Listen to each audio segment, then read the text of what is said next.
Hey guys, Michael here with Conquest Overland, coming to you with a review on the Bluetti EB55 power station.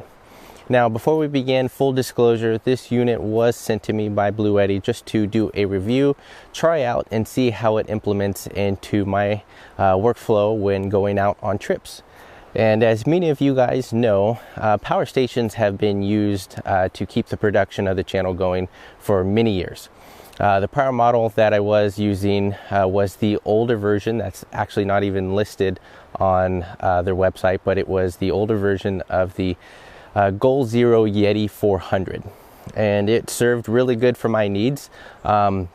But when Bluetti reached out and wanted to just give my feedback on this particular unit, took them up on it just because it was a little bit more updated, a little bit more robust as far as the ports and everything, and wanted to just give it a try and provide some honest feedback for you guys, just in case anybody was in the market looking for a power station of similar needs. So before we kind of jump into it, wanted to kind of just go over all the details, the specs, and how I've implemented it for my needs, and just kind of going over some pros and cons. But with that, we'll just kind of dive right in. So this particular unit does retail at $499, which is not bad given all that you get out of it. The EB55 does come in 3 different colors. So as you can see here, the gray model, as well as a blue and an orange. The battery inside is a 537 watt hour lithium ion phosphate battery with a 700 watt pure sine wave inverter and 1400 watt peak.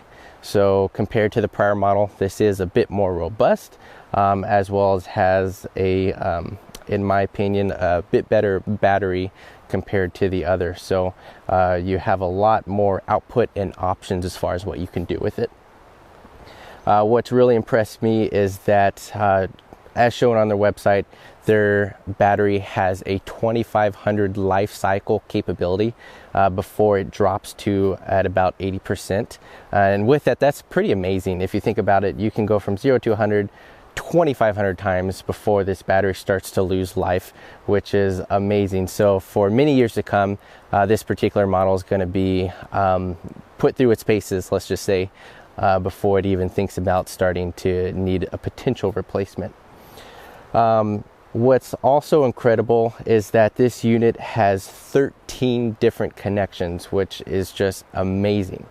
So you get 4 AC outlets, you get 4 USB-A's, you get one 100 watt USB-C. What's really cool is a 15 watt wireless charging right on top of the unit itself. So if you want to just set down your cell phone for some wireless charging, you totally can. I have tested it with and without the case, and you can use it depending on the thickness of the case with it still on the phone. So that's kind of nice. If you're at camp, just need to charge the phone for whatever reason, just drop it right on top and you're good to go. So no more needing to find that particular cable. And then it also has 3 12-volt DC outlets as well. Some inputs as far as what it does have on the top left corner over here. You have 2 different ones that you can see. You have the standard 8mm AC input at 200 watts of charging, and then you also have an XT60 port, which is used for a couple different uses. In-vehicle charging, just straight off the 12 volt, which for me, I've been able to pull about 50 watts of input just from the vehicle itself while I'm driving, as well as use it for solar charging at 200 watts. Now for me here in the Pacific Northwest, solar isn't as critical. Honestly, we get about 4 months out of the year with solid sunshine and really it's kind of back and forth as far as even needing it. I know that it would be nice to have on those certain sunny days, but for 90% of the time of just weekend trip uses, I can still just top off the unit while I'm driving from site to site, just using that in-vehicle charging. But what is really nice is that both the ports themselves you can use simultaneously. So theoretically, you could get 400 watts of input by using the 200 watt AC adapter, as well as utilizing the solar charging capability.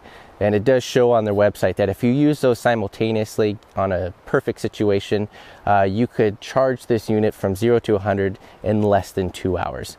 So that's pretty cool. But even the fact, I guess, that you can chain them up together just off one capable unit utilizing the 2 ports is pretty cool. As far as just going into the pros, what I found very helpful and useful is simply the fact of having so many different ports.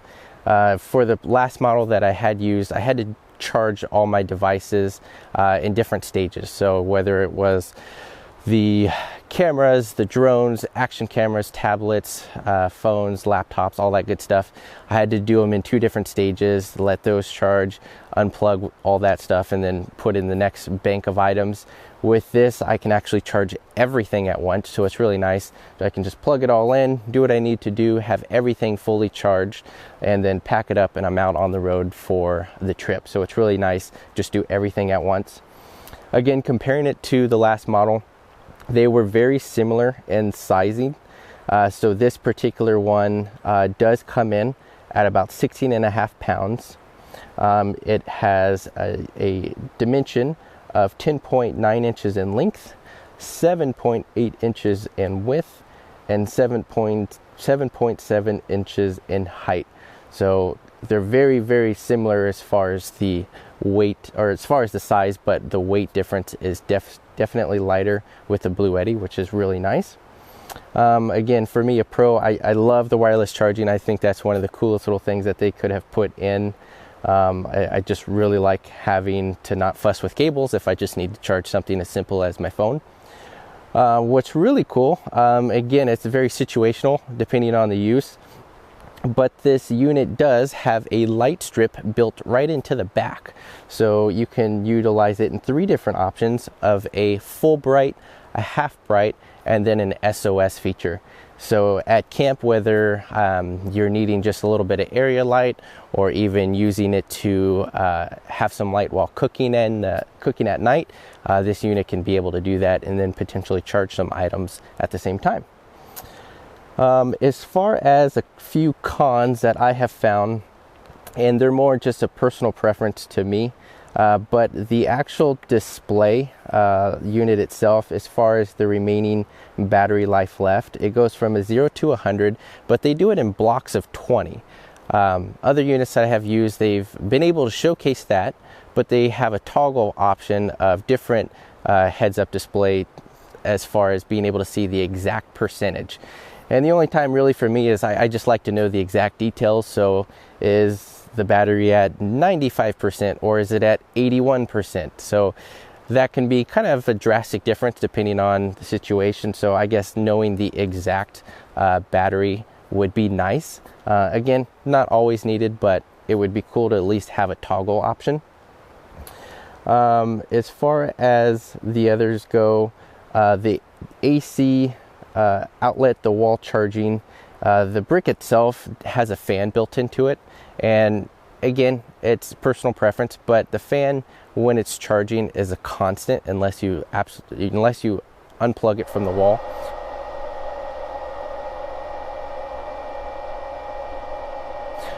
So there's no, like, if it's charging the fan is on, or if it's not. As soon as you plug it in, the fan kicks on, and it's kind of loud, if you will. Compared to other units that didn't have any noise when you were charging it, or it could just leave it on and plugged in. That's kind of a nuisance, if you will, by having that noise. And again, if you're in a situation where the noise is of a bothersome, I could get it, but most of the time I just have it charging at home and I'm doing other things, so it's not as big of a deal.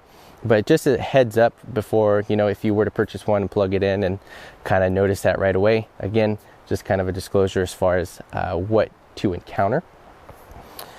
As far as what the unit does come with itself, as far as in the box, again, you have that 200 watt AC adapter and charging. You have the solar charging cable utilizing that XT60 port. You have the car charging cable, which is again utilizing that 12 volt to XD60 port. And then you have your manual and a 24-month warranty, which is pretty darn nice.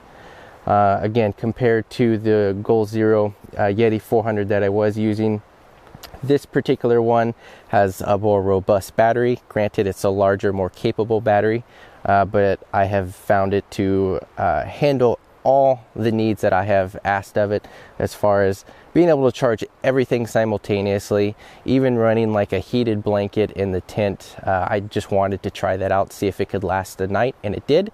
So another option as far as just heat when you're camping in the cold winter time. And then even more so with that, with the more ports, the less weight, about the same size, it's just quite a capable unit. And for me, it has pretty much hit the mark on all that I've asked of it. And for my primary needs, it's really just charging, again, all the production aspects. So the cameras, the drones, tablets, all that kind of stuff. I need to be able to charge everything simultaneously, especially on longer trips where we get into week-longs and things like that. You can power your portable fridges like your Domestics, your Iceco's, all those different types of units with the Bluetti itself.